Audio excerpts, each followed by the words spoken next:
So while we were all away, were there any big stories over the weekend that you happened to hear about? I heard about a couple on my own, and we'll talk about those today here on the program. 6 minutes after 8 o'clock. We have a lot to talk about simply because, well, mainstream media is trying to wiggle away from talking about some allegations President Trump made early Saturday morning. I was up early, much earlier than I wanted to be on Saturday. Well, when you're used to getting up early 5 days a week, it's really difficult to sleep in late Saturday and Sunday. So I was up early, and then after catching some of this on television, I jumped in the car and went for a long drive. And as I was driving along, I was listening to some of the coverage. I have this thing called, I would not recommend it for anybody else because it competes with me. But when I'm away from work, I took a flyer on this thing called satellite radio. So I get to listen to Fox and Friends in the car and also to some other news stations that are on 24/7. And in the course of my drive, I did about 3 hours of driving on Saturday morning, went on a road trip, bit of a road trip. And I was listening to all of the hand wringing, especially from the liberal news networks, National Palestinian Radio and the like, about Mr. Trump's comments. You know, don't bother to look into what he said, just attack him. That's how media works now, as a propaganda arm for the Democrat Party. As one writer said over the weekend, the New York Times is nothing but the house organ for the DNC. What allegations are those? Well, if you've just returned from a trip to the moon, Mr. Trump tweeted on Saturday morning that the Obama White House had wiretapped Trump Tower, and maybe as late as October in the waning weeks before Election Day. Now, media says, oh, this is crazy, and the Obama White House has denied it, and that's good enough for us. But how do you define denial? Let me share a couple of things with you I've come across in the last couple of days. Christopher Ruddy, writing at Newsmax. The press focused on the rather narrow denial that Obama himself never ordered such a wiretap. Wouldn't it strain belief that a major presidential candidate's offices were wiretapped and the president was never informed? Today, he writes, now he wrote this yesterday afternoon, today he writes on Meet the Press, James Clapper, Obama's director of national intelligence, denied any agency that operated under him, including the FBI, ever wiretapped the Trump's offices. But he added this, to my knowledge. Do you understand what that means in Washington speak? No, it never happened. To my knowledge.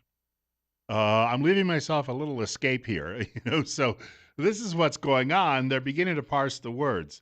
Clapper was the same man who testified under oath that the NSA never collected phone data on millions of Americans, a fact later proven untrue by the Snowden revelations. So there you go. You've got one Obama spokesperson coming out, one of his apparatchiks, saying it never happened to my knowledge. In other words, I'm dumber than a box of rocks. Don't pay any attention to what I think happened or didn't happen. The editorial board at the New York Post.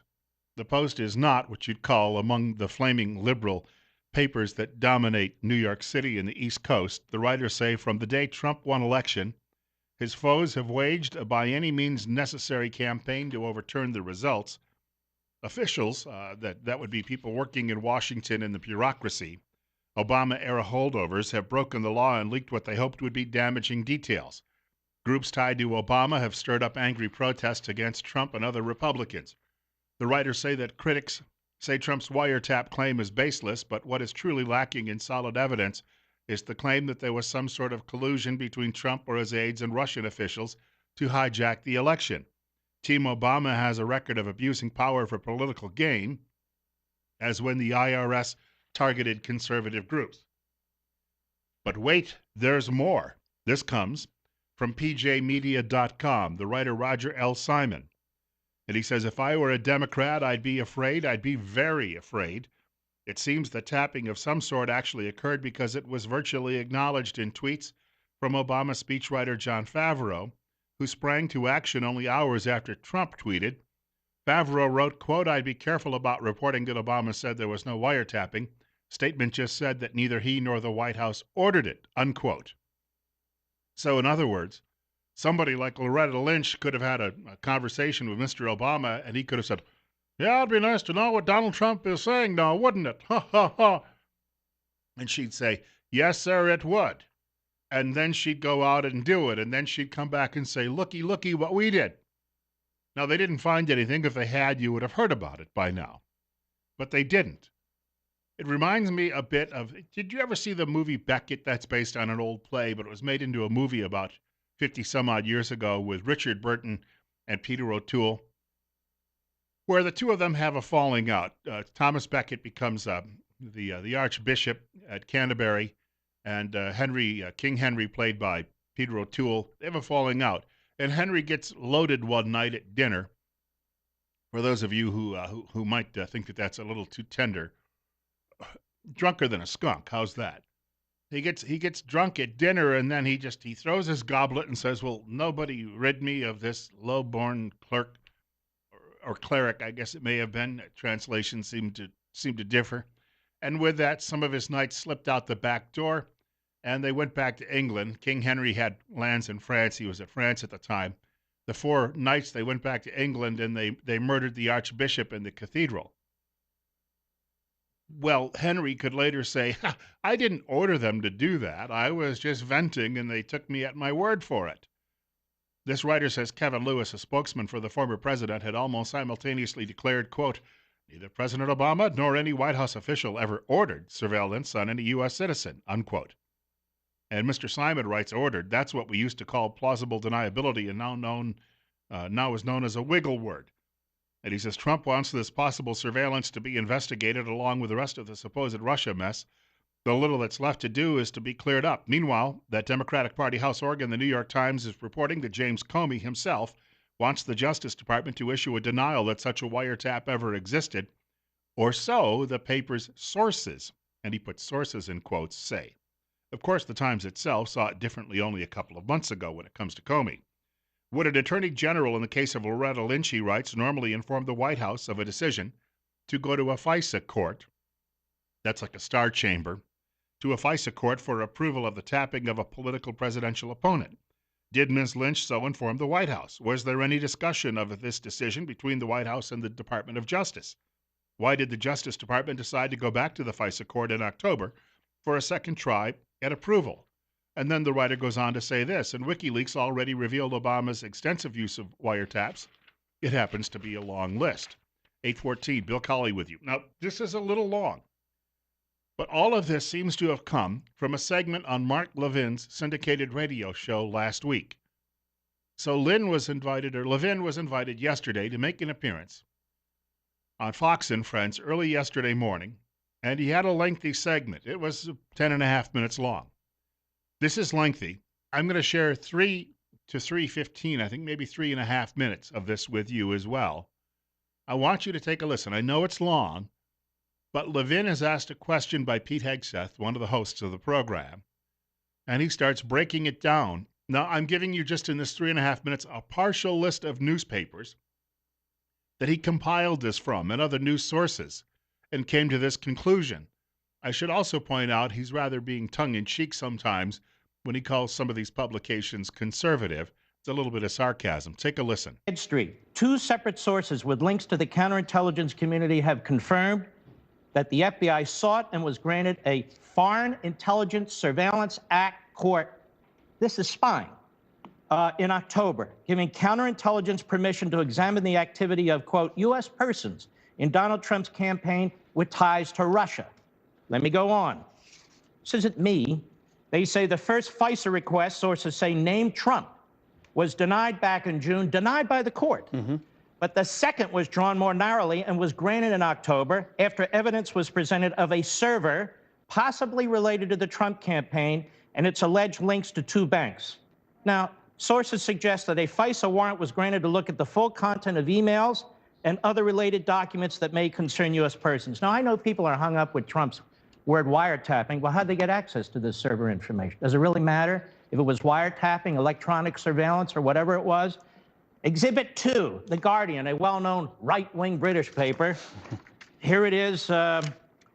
Quote, The Guardian has learned the FBI applied for a warrant from the Foreign Intelligence Surveillance Court over the summer in order to monitor 4 members of the Trump team suspected of irregular contacts with Russian officials. Keep in mind, this is during a presidential election. The sitting president, the incumbent party, is now investigating the presidential candidate of the Republican Party and his campaign to some extent. The FISA court turned down the application asking FBI counterintelligence investigators to narrow its focus. According to one report, the FBI was finally granted a warrant in October. Exhibit 3, McClatchy, another well-known right-wing newspaper. Here they have the agencies. Headline, FBI, 5 other agencies, 5 other Obama administration agencies probe possible covert Kremlin aid to Trump. The FBI and 5 other law enforcement intelligence agencies have collaborated for months in an investigation into Russian attempts to influence the November election, including whether money from Kremlin covertly aided presidential-elect Donald Trump. 2 people familiar with the matter said the agencies involved in the inquiry are the FBI, the CIA, the NSA, the Justice Department, the Treasury Department's Financial Crimes Enforcement Network, and representatives of the Director of the National Intelligence.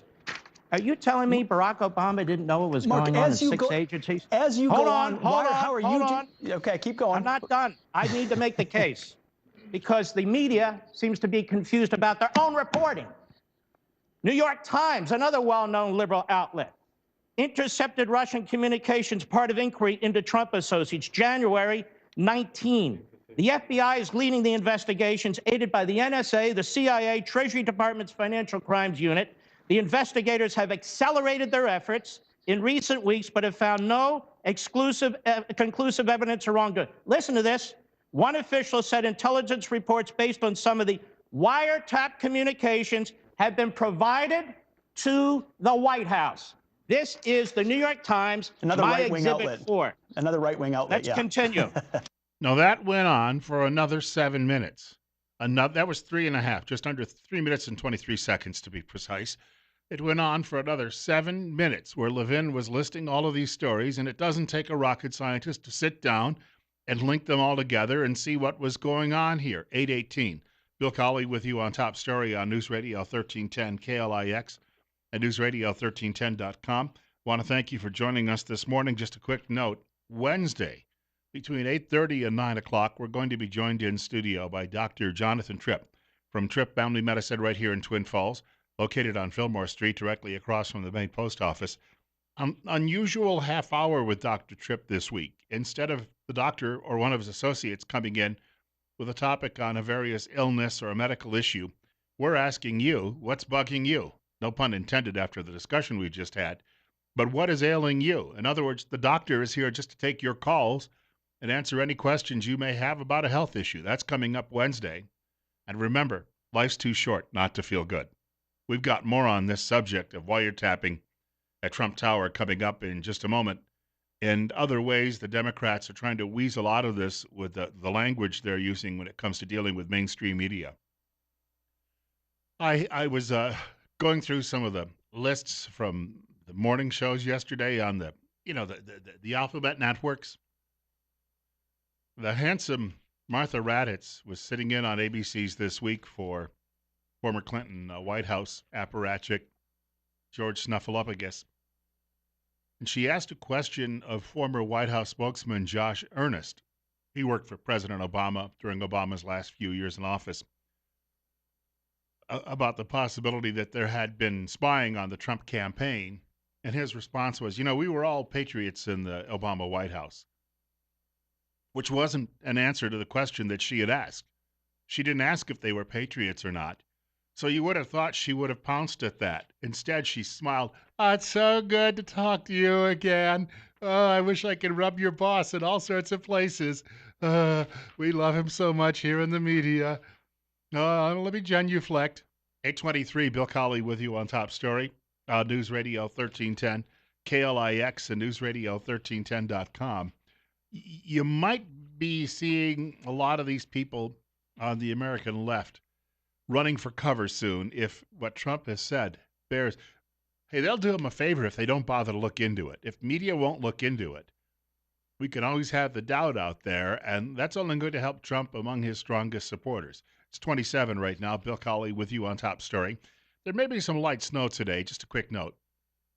The weather is brought to you by Mountain Home Auto Ranch, which is like a kid in a candy store when I go up there. I have to behave myself and be careful when I'm in that situation. But uh, weather today, a little snow perhaps, and a little snow maybe mixed in with rain tomorrow, but much nicer by the end of this week. And really, it's about time. Also wanted to point out I drove by Ramsey Heating and Electric on Saturday. The shop was closed, but I drove by a couple of times, once going past it, once coming back the other way. So I went past it twice.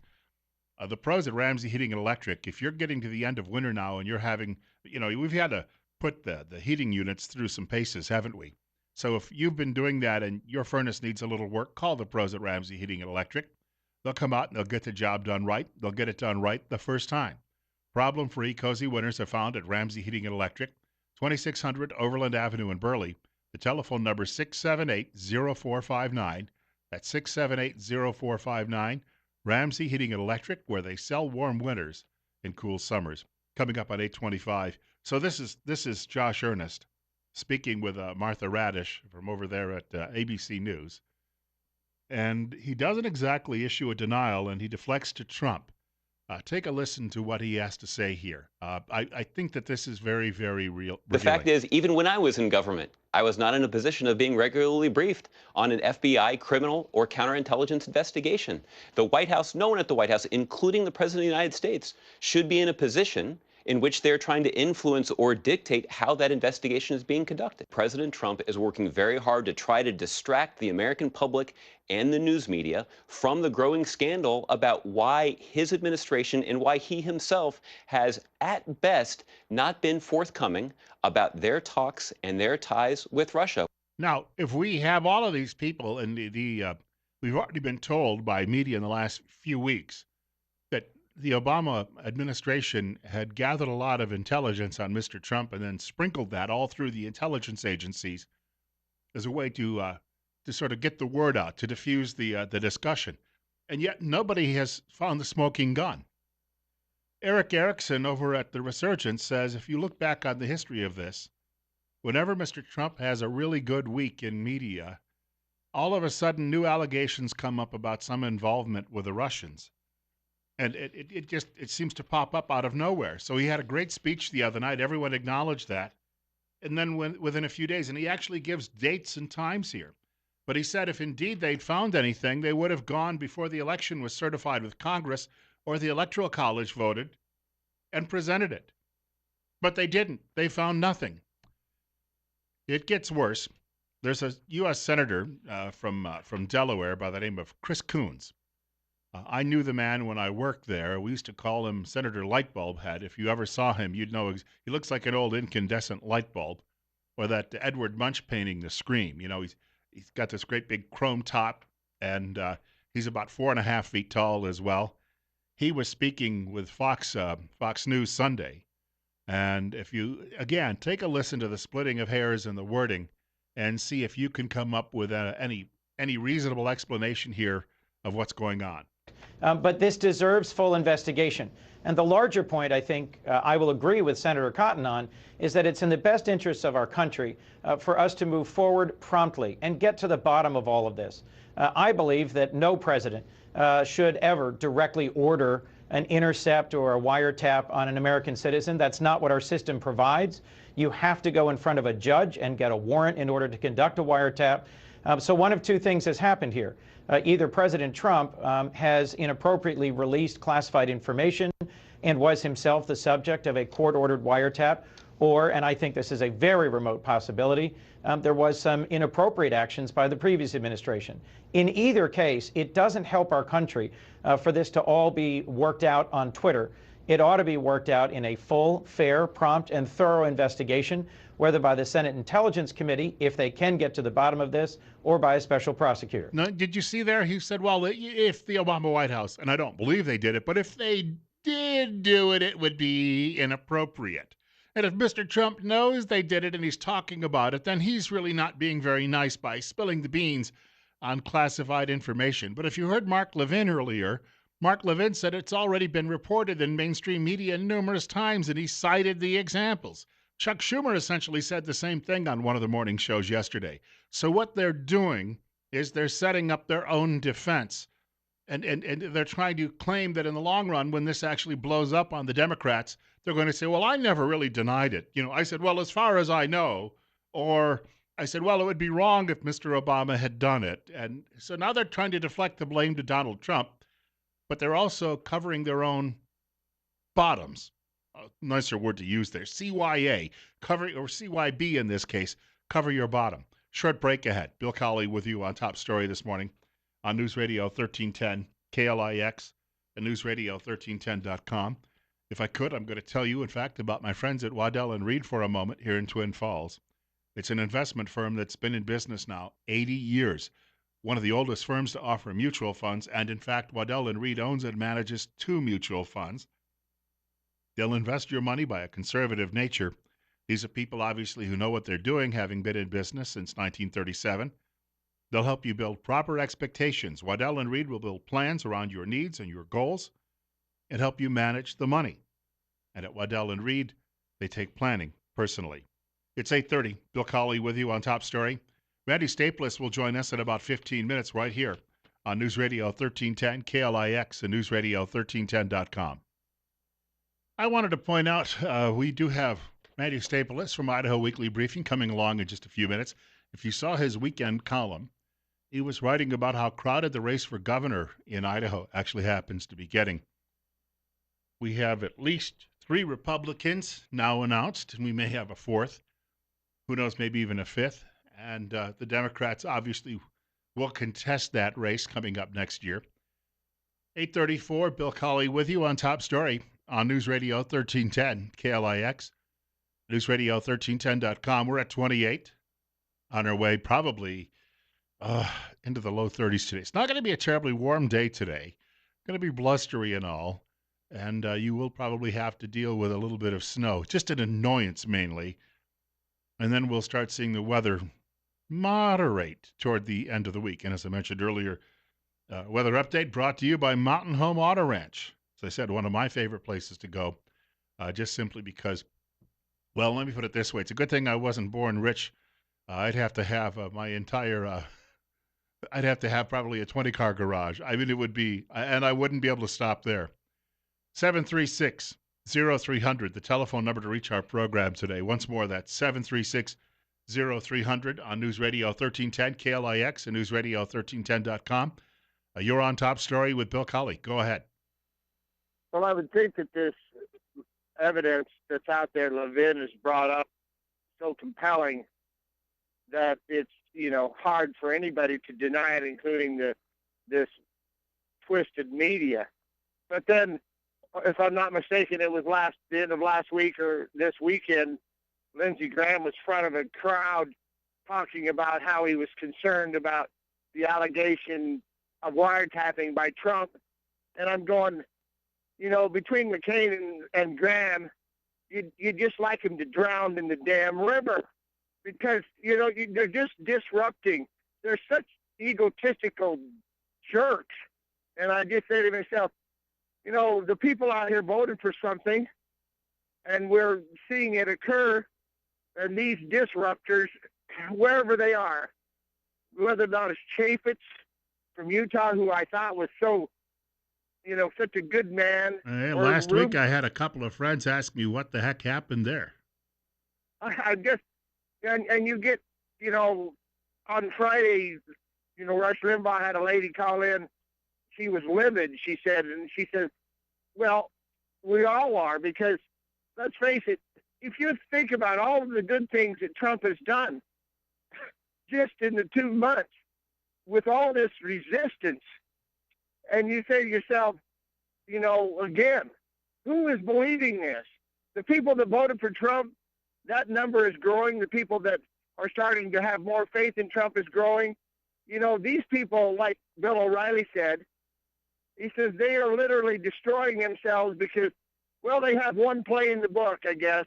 But I'll hang up, Bill. Thanks. Hey, thank you much for the call. And I don't dislike Jason Chaffetz.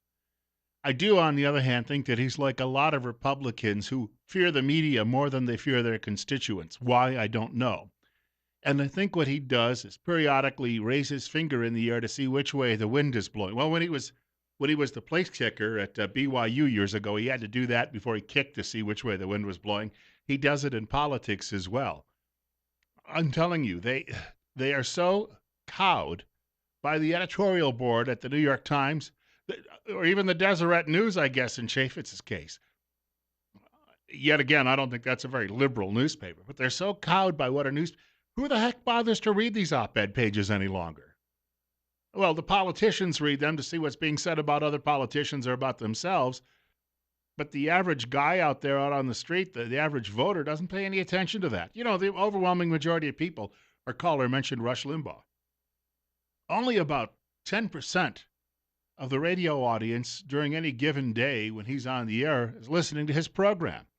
Now, when you figure that his competition out there, about 40 other different types of programs, has to compete for the other 90%, he's still number one. But again, that means 90% of the public isn't tuning into that sort of thing. And yet the political class just seems to be driven by this. And why don't they just do the right thing, we always ask ourselves? Well, I guess they're a lot like us. They don't really always know what that is. And I'm trying to give them a little wiggle room there, but I think there's some truth to the fact that they're a little too busy testing the wind and instead just go with, John Kennedy didn't actually write the book Profiles in Courage. It was written for him and he put his name on it. But the politicians who are discussed in that book have all been dead for 100 to 150 years. Just saying. A quick note, we've got Randy Staples coming up in just a few minutes on News Radio 1310, KLIX and newsradio1310.com. I do want to mention my friend Dr. Christine Pickup in Rupert, Idaho. She is the only independent hearing healthcare office in all of southern Idaho. Why would you choose her office? Well, independence. It's the only locally owned hearing healthcare practice, and that means more choices for treatment than just one brand and lower costs. Trust your hearing to a certified audiologist. Call Mount Harrison Audiology for your appointment today, 208-312-0957.